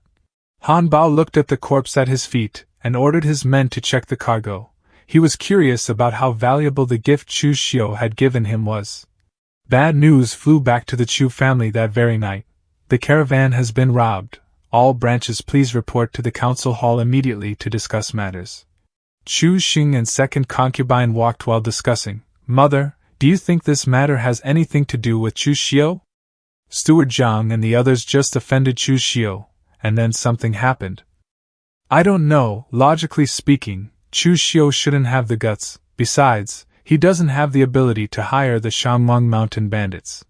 Second concubine still maintained a calm expression. She told her son not to speak nonsense without evidence, lest it displease the family head. The mother and son stepped into the main hall, where the atmosphere was extremely tense due to the family's heavy losses. Chu Zongguang sat above with a gloomy face, listening to the report that the entire caravan had been wiped out without leaving a single survivor, and no one knew the reason. He sternly instructed the subordinates, since that's the case, dismissed. Remember this lesson, be more careful next time, I'm going back into seclusion. Hearing this, Chu Xiu stepped forward and proposed, Father, right now the caravan has no leader. I am willing to lead the caravan through Shangmeng Mountain once again. His proposal caused everyone present in the hall to widen their eyes in shock. Even his father Chu Zongguang could not believe his ears. He said, Caravan transport has always been the most dangerous. Family disciples have never led the team before. What kind of trouble are you adding? You have no experience at all. Do you want to die? Chu Xiu remained extremely calm as he explained, Right now, the caravan is in a state of panic. If there isn't someone of sufficient weight to lead, it will be difficult to set off, especially the pharmacy goods. They cannot be delayed. As a direct descendant of the Chu family, I should lead the charge and boost morale. I ask Father for permission. Seeing his son's determined expression, Chu Zongguang began to ponder. I didn't expect Chu Xiu's awareness to be this high. However, the caravan indeed cannot be delayed. In the end, he nodded in agreement and told Chu Xiu to be extremely careful on this dangerous trip. Chu Xing stood beside them and looked at his brother with disdain, thinking that Chu Xiu must have something wrong with his brain to rush toward death like this. Outside, the servants and maids were still whispering about the bloody robbery that had just happened. They were visibly worried because the goods were lost and people had died, making the atmosphere in the residence extremely gloomy. Chu Xiu stepped into the courtyard and loudly ordered everyone to pack their luggage and prepare to depart for the Yen Kingdom. The servants began complaining, Second young master, we just had an incident, we should rest for a period of time no matter what. Yeah, let's think of a countermeasure before leaving. What if we enter the mountain and get robbed by bandits again? Chu Xiu thought to himself, that cheap old dad really doesn't care about the Chu family's affairs. Look at how spoiled these servants have become, and he doesn't even manage them. Chu Xiu shouted directly at the servants demanding rest. Rest for a while? Think of a countermeasure? It's simply a joke. The ones who died weren't you. You didn't even suffer a scratch. What are you resting for? The servants could only lower their heads in silence, not daring to utter a single word in the face of the second young master's anger. Chu Xiu continued lecturing them. He stated that in the Chu family, the caravan received the best, 10 times that of ordinary labor. If they were afraid of death and unwilling to go, there were plenty of people outside willing to replace them. He turned to call Gao Bei. Chu Xiu ordered Gao Bei, Go, tell the general laborers, those who dare to risk their lives, come to the caravan. Monthly pay is at least 10 taels. If they return smoothly, 0.5% of the profit will be the reward. As for these people, go find Steward Liu for reassignment. The old servants turned pale with fear and hurriedly begged the second young master for another chance. But Chu Xiu coldly turned his back. He declared that opportunities only came once. Those who wanted to stay should follow him. The caravan quietly moved into the narrow forest trail. Just as expected, a group of bandits appeared blocking the road. The leader was Fengyi Dao, a subordinate of Han Bao. He carried a large saber and arrogantly demanded to kill and rob them. The servants regretted it too late. They lamented that they had just escaped death only to fall into this situation again, not knowing whether they could survive this time. In contrast to the terrified subordinates, Chu Xiu curled his lips into a mysterious smile. At last, the play had truly begun. Chu Xiu ordered Gao Bei to take out the kerosene, preparing for a desperate gamble. He stepped forward in front of the caravan and declared bluntly, "Everyone, I will not let myself be slaughtered. If you dare to use force, I will burn the goods and fight to the death. Don't dream of getting anything." The servants were stunned. They did not expect the second young master to make such a bold move. But they were still worried. What if the bandits became enraged and killed everyone? Feng Dao sneered, "You're still a bit too tender to play this game with your grandpa. Do you believe that I would rather kill you all than have these things?" But Chu Xiu suddenly proposed, "Why go through all this trouble? How about this? You compete with me in a duel. If I lose, I am at your disposal. If I win, let us leave. How about it?" Feng Dao went furious after being challenged by a boy who couldn't even tie a chicken. He immediately agreed, intending to send the second young master to the afterlife. One servant broke into a cold sweat. He remembered that in the Chu family only the eldest young master had reached the blood condensation realm. Could the second young master really accomplish anything? Without making his opponent wait, Chu Xiu took the initiative to attack first with an extremely fast move to seize the advantage. Feng Yidao swung his extremely heavy saber to block. He had to admit that this move from his opponent was not bad at all. The two rushed toward each other. Chu Xiu moved extremely flexibly, dodging the thunderous saber strikes from the burly man. The battle became extremely intense. Flashes of blades and sword shadows repeatedly burst out in the dark forest night. The servants watching from the outside were dumbfounded. They did not expect the second young master to be this skilled. He had been hiding his abilities all along. Chu Xiu unleashed a decisive strike. The sudden burst of power forced Feng Yidao backward in shock. The massive saber stabbed into the ground. Feng Yidao stood stunned at the true strength of the young man. The bandit admitted defeat, acknowledging that he had underestimated his opponent and agreeing to let the caravan pass. Chu Xiu sheathed his sword and modestly responded that the other party had gone easy on him. The servants were overjoyed as if they had struck gold. They laughed happily after miraculously escaping death. Just as the bandit was about to leave, Chu Xiu suddenly called him back, causing him to frown and ask what the second young master wanted now. Chu Xiu made a surprising proposal. "I don't know how many more bandits lie ahead, therefore, I would like to offer 1,000 taels to hire you, hero, to escort us through the mountain." Feng Yidao burst out laughing. "You kid, that's a pretty good idea. Interesting, I agree." The servants sitting on the carts began whispering, "This actually seems pretty good. Why didn't we think of this before?"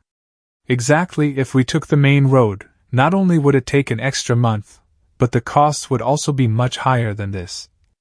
This move by the second young master is brilliant. News of Chu Xiu's resounding success quickly spread all the way back to the Chu family's residence.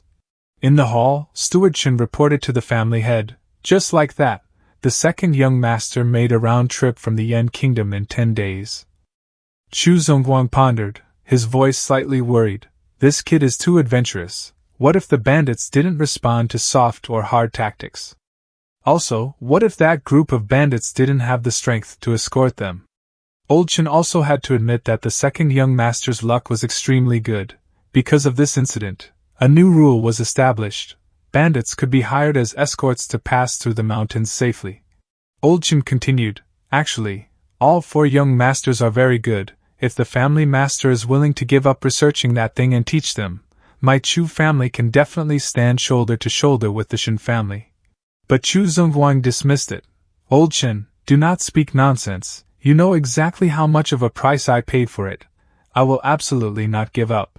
The atmosphere in the hall became silent when the secret Chu Zongguang had been pursuing all this time was mentioned. Back at the training yard, Chu Xiu was crazily practicing his saber techniques day and night, preparing for the plans that lay ahead. Gao Bei brought food over, feeling somewhat surprised inside. After the second young master returned from the Yan kingdom, he practiced the blade desperately, forgetting to eat and sleep. He wasn't this kind of person before, was he? Chu Xiu said to himself. In the original plot, after Chu Xiu experiences the family incident, he leaves Tongzhou Prefecture and enters the Jianghu, his temperament changing drastically. But I don't know what the family incident is. Before that, I must first step into the blood condensation realm and possess the power to protect myself. Outside the gate, a pair of eyes quietly watched through the crack of the door.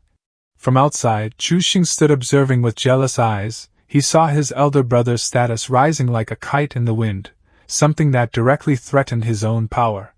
While he was busy scheming, his mother suddenly appeared from behind, startling him slightly.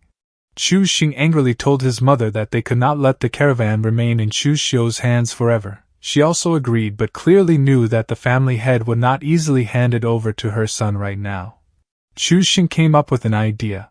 I know father won't give it to me, but what if fourth brother wants it? Will he give it to fourth brother? His mother also agreed when she heard this. That's right, the one the master spoils most nowadays is Chu Xiu. That is actually quite possible. I will go try. At the residence of the third concubine, a new conspiracy began to take shape, aimed directly at the second young master Chu Xiu. Third concubine wore a luxurious purple outfit and smiled in greeting. Sister came to my place today, why didn't you say something in advance? The young man beside her also bowed respectfully. Greetings, second concubine. Second concubine wondered, just chatting, why would I need to announce it in advance? By the way, Shangha's shops are all doing pretty well, right? Well, Shangha's shops don't have much silver, but Shangha didn't plan to fight for the inheritance anyway, so this little money is just right. Sister has misunderstood. I know Shangha doesn't want to fight for the position of family master, but it's still better to have some business with large returns. Third concubine looked somewhat surprised after hearing this. They continued discussing the division of family assets. The woman mentioned that the profits from Chu Xiu's caravan had now more than doubled, a piece of fat meat that everyone coveted. The servant beside third concubine heard the news about that enormous profit figure, and his eyes lit up, his mouth hanging open in shock. The next morning in the main hall, Chu Zongguang summoned Chu Xiu and instructed him, Chu Xiu, your caravan has developed well during this period. Even if you cannot become the heir, you will definitely be a pillar of the Chu family, so between you brothers, you must be harmonious and help each other. Chu Xiu respectfully replied, what father says is correct.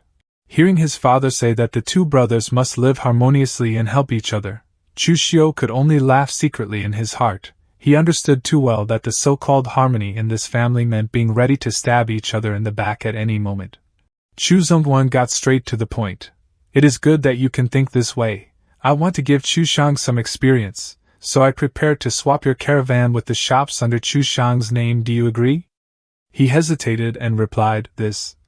Chu Xiu narrowed his eyes mockingly. He thought to himself, sure, when the caravan was dangerous, Chu Shang didn't go. Now that I've opened up the trade route, only now are you preparing to let Chu Shang go? This greedy eating appearance is a bit too ugly. Chu Xiu calmly agreed, which made Chu Zongguang very satisfied. To compensate him, he promised to give Chu Xiu another weapon shop to manage.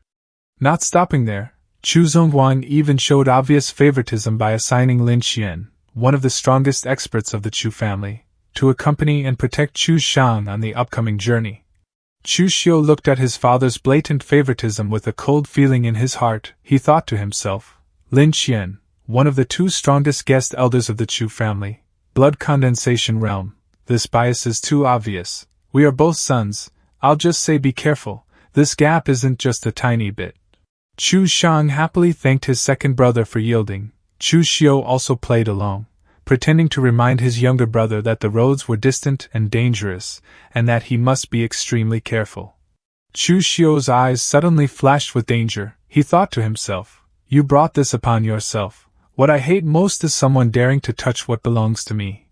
At the caravan training yard, the atmosphere began to change greatly as the management authority officially transferred into the hands of the fourth young master Chu Shang. A servant asked, Brother Lu, I heard that our caravan will be under the fourth young master's management from now on. What do you think? Steward Lu sighed and replied, Don't ask what shouldn't be asked. The second young master is good to us. But can we go against the fourth young master? Chu Shang swaggered in with his subordinates, looking like a powerful and arrogant new boss. Is everyone from the caravan here? Steward Lu respectfully replied, answering fourth young master, everyone is here. Chu Shang immediately ordered everyone to pack their luggage, demanding that all of them prepare to depart tomorrow morning without giving anyone time to rest. Steward Lu hurriedly protested, fourth young master, we only came back yesterday. According to the rules, we rest for 3 days before leaving again. But Chu Xiu waved it off. Resting every time delays things too much. We could have made another trip to the End Kingdom. Listen to my orders, depart tomorrow. The steward tried to explain the dangers of the mountain route, but Chu Xiu shouted loudly, declaring that the caravan was now under his control. He even demanded to replace all the old members with his own people. The old members could only look at each other miserably, silently complaining that this fourth young master's way of doing things was too domineering, and no one knew where this trip would lead. The next morning, while Chu Xiu was preparing to depart, he saw Chu Xiu moving his belongings outside. Curious, he asked where his second brother planned to go, and Chu Xiu casually replied that he was moving to stay at an inn for comfort. Chu Xiu even pretended to ask for advice about leading the caravan. Chu Xiu repeated his warning about bandits along the road, though in his heart he already had his own plans prepared for his younger brother. Chu Xiu sneered and rode away. He was confident that with the great expert Lin Xian beside him, a few bandits were nothing worth worrying about. Chu Xiu watched the caravan disappear into the distance, then turned to instruct his subordinate that later they would take a trip to Shangmeng Mountain. That night at the bandit camp on Shangmeng Mountain, Han Bao laughed happily while welcoming the special guest. Kid Chu Xiu, your idea was not bad.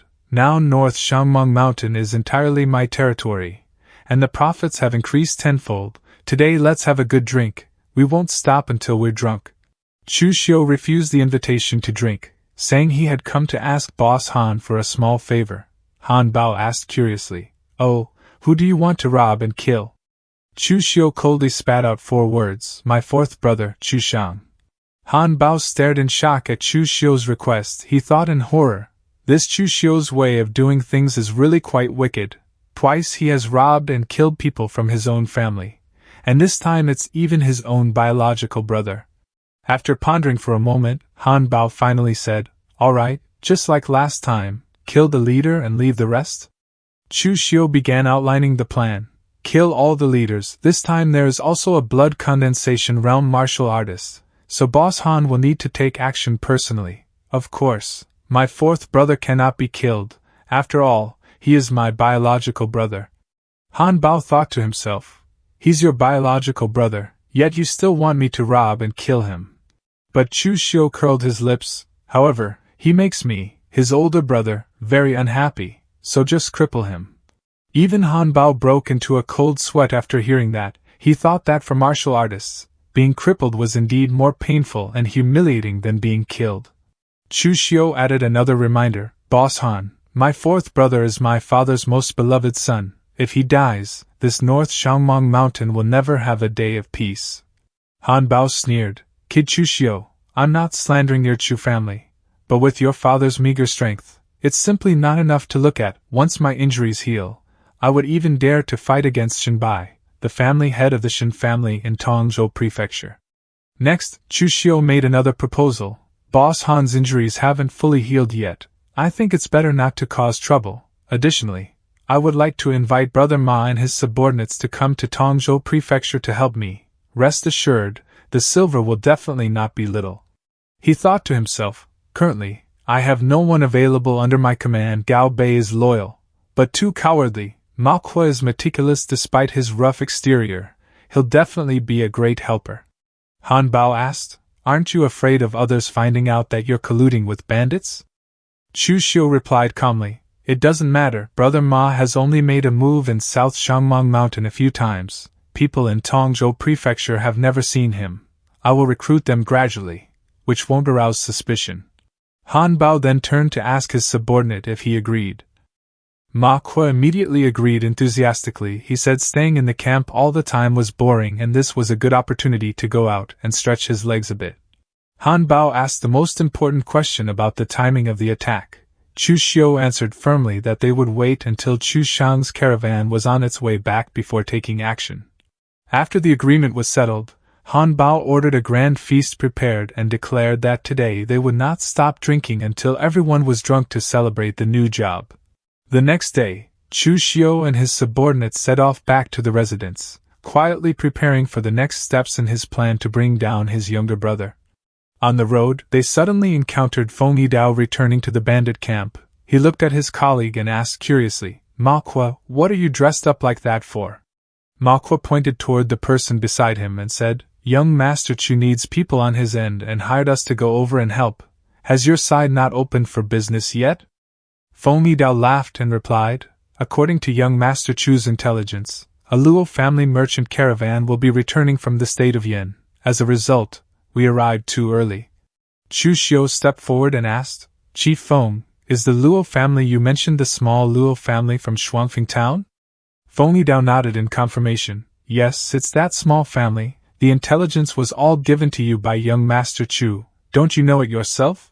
Chu Xiu smiled and explained, "The intelligence was collected by my subordinates. I didn't check them one by one. Chief Feng, I have a matter I'd like to ask your help with." Feng Yidao responded readily, "Young Master Chu, please go ahead." Chu Xiu instructed, "The Luo family has some items that have caught my eye. Please help me seize them. Chief Feng, of course, don't break the rules too much. Be a bit tactful." The fat man left while patting his chest, assuring that everything could be left to him. In his heart, Chu Xiu recalled the original plot. In the original plot, this Luo family collected a batch of secret boxes from merchants of the state of Yin. Who would have thought that two good items would actually be opened from these secret boxes? As a result, the news accidentally leaked, causing the Luo family to be annihilated by the joint forces of several surrounding families. Chu Xiu said to himself, "I guess this can be considered doing a good deed. After all, without the treasures, this Luo family won't end up exterminated." At this moment, the Luo family's caravan was hurrying through the forest. The steward kept urging everyone to move faster so they could leave Shangmeng Mountain and enter Tongzhou Prefecture to rest safely. Suddenly, Feng Yidao and the bandits rushed out to block the road with a thunderous shout, "Halt!" The Luo family members cried out in despair, "It's over, bandits!" The Luo family's caravan steward stepped forward trembling. Trying to resolve the matter peacefully with money, he offered a large pouch of silver, begging the heroes of Shangmeng Mountain to accept 10% road toll for wine and spare their poor caravan. However, Feng Yidao was not so easy to satisfy. He knocked the money pouch away and shouted, "You think 10% is enough to dismiss us? You made your grandfather here wait with his men all morning. Leave all the goods behind." Faced with the ferocity of the bandit, the steward could only stammer, "Hero." The fat man glared and asked back, "What? Do you have an opinion?" The pressure from such a notorious figure made the steward too afraid to say another word. Realizing they could not resist, the Luo family members abandoned the goods and carts and fled for their lives. "No, no, we will leave right away. Life is still the most important thing. Money can always be earned again." Feng Yidao laughed happily at the pile of spoils, then generously told Chu Xiu that anything catching his eye could be taken without hesitation. Chu Xiu and Manhwa approached the goods. He pointed at several old wooden boxes and said he only needed those secret boxes, while all the remaining goods belonged to Feng Yidao and the bandit brothers. Chu Xiu looked at the boxes with eager eyes. He wondered whether his luck this time would be good enough to open the powerful items he remembered from his memory. After the successful job, Chu Xiu returned to his residence. Sitting at the table with the pile of secret boxes he had obtained, Chu Xiu could not hide his joy as he pulled out a valuable manual. "Not bad, to think I actually drew the Blood Blade Sutra. I remember that this cultivation technique was rated as third transformation in the original world. It's not considered high, but it's definitely not low either." He began flipping through it, and was amazed by its brutality. What a wicked and ruthless blade technique. The angles of the blade strikes are incredibly bizarre, making it impossible to defend against. Almost every move is a killing move, an incredibly extreme demonic Dao cultivation technique, but it happens to suit my taste. Next, he held a delicate metal tube called Thousand Leaf Plume, a hidden weapon crafted by the Thousand Mechanism sect, a hidden weapon sect second only to the Tang sect of Shu during the ancient Great Tribulation, theoretically, a one-time use hidden weapon capable of killing a Xiantian martial artist. Chu Xiu stood up, still gripping the manual tightly with determined eyes. "A good harvest. I'll practice the Blood Blade Sutra first." 10 days later, at North Shangmeng Mountain, a caravan of horse-drawn wagons was slowly entering the deep valley. Chu Xiu revealed a smug smile as he thought about his profitable move. He had successfully persuaded his father to exchange Chu Xiu's caravan for him to manage. However, his joy did not last long before the road ahead was suddenly blocked by a group of ferocious bandits. A big, fat man carrying a broadsword coughed a few times in a provocative manner. A servant in the caravan stepped forward trembling and offered silver, hoping Chief Feng would open the road and let them pass. But when the bandit looked at the pouch containing only 400 taels, he showed a disdainful expression and ordered his men to begin searching. Seeing the bandits pressing forward, the servant angrily shouted, "Chief Feng, our Chu family knows the rules. This toll fee will absolutely not be short." The bandit leader sneered, "You don't get to dictate the rules, not letting me search. Could there be something fishy going on?" "You," Chu Xiu gritted his teeth, about to explode in anger. But the servant beside him hurriedly stopped him. "Fourth young master, don't be impulsive. This is Shangmeng Mountain, just let them search. We haven't played any tricks anyway." Though unwilling, Chu Xiu still had to compromise and resentfully ordered that the bandits be allowed to search the goods. Immediately, the bandits rushed toward the cargo crates on the wagons and began rummaging through them roughly.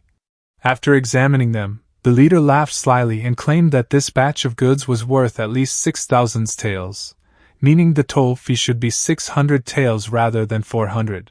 Chu Xiu's face turned purple with anger as he shouted directly at the bandit, "You are clearly finding fault on purpose. What do a bunch of bandits know about prices? If you can sell it for 6,000 taels, all these goods are yours." The servant saw this and panicked inside. "Oh no, fourth young master is too reckless. We could just spend an extra 200 taels of silver to buy peace. Why bother clashing with them?" The bandit became furious after being looked down upon and shouted angrily at Chu Xiu, "You little brat, you're courting death. Does your grandfather need you to teach him how to do things? Oh, very well then, today, the goods stay, and the people must stay too." Without arguing further, Chu Xiu coldly signaled to Lin Xian behind him, entrusting the matter of dealing with these bandits to him. Lin Xian stepped forward. He clasped his hands, but his attitude was extremely firm. "Making things convenient for others makes things convenient for oneself. I advise everyone to let us pass, otherwise blades and swords have no eyes, and there won't be a chance to regret it." Chu Xiu stood behind him and sneered, "Did you see that? This is what Uncle Lin calls having the demeanor of an expert. Why should our Chu family bow and scrape to bandits? If they don't follow the rules, we can't be cowards either." Second brother paid silver even after winning, truly a coward. In contrast to the young master's confidence, the other servants were trembling with fear. This is the territory of Shangmeng Mountain bandits. Even if we can return safely this time with Lin Xian, what about next time? It's not like Lin Xian is invincible in the world. Fourth young master is too arrogant, isn't he? To actually say second young master is a coward, obviously. Second young master using both grace and might is much wiser. Lin Xian still maintained a calm expression, his sharp eyes carefully observing the bandit in front of him. "Well said," a bandit roared, then slowly walked forward with surging killing intent. "Blades and swords inherently have no eyes. If you die here today, don't blame me for being ruthless.